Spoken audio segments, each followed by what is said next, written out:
Hi guys, welcome back to my channel. So for today's video, I will be sharing with you my recipe of chicken bihon guisado. I will be flashing the ingredients on the screen.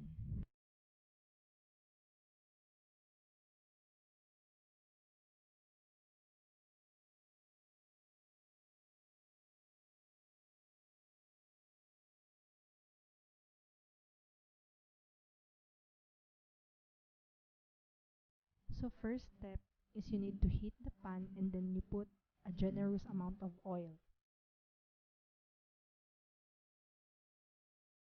When the oil is hot, you can saute the garlic and the onion.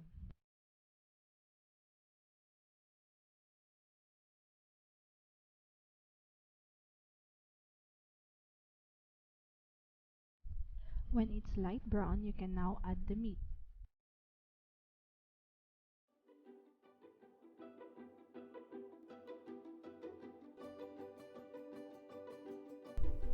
Add some ground black pepper and continue to stir fry the chicken until it turns color brown. You can now add the soy sauce, the oyster sauce, and the liver spread.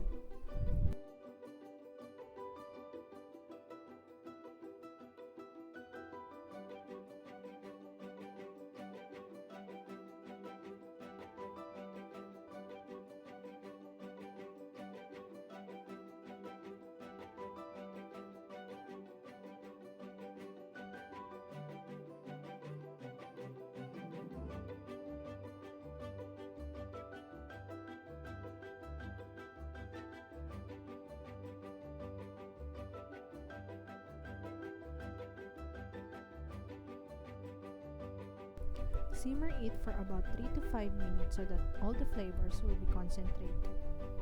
After that, you can now add the water.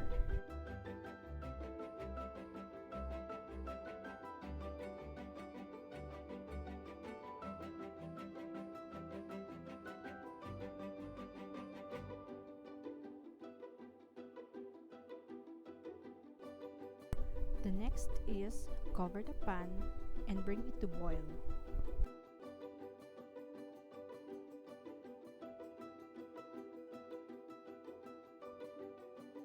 After it boils, I separate the meat from the broth.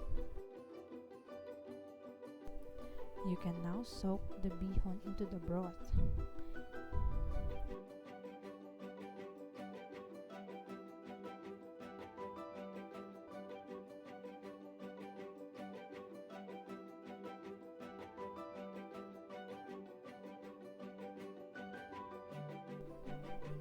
Continue mixing the bihon until all the broth will be absorbed. In that way, you can also get an even texture of the bihon. Then I added Ajinomoto for an extra flavor.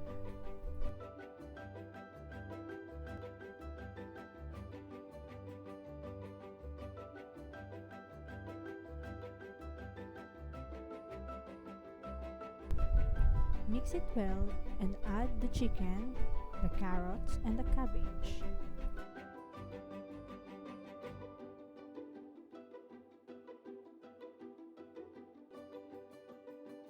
Mix, mix, mix!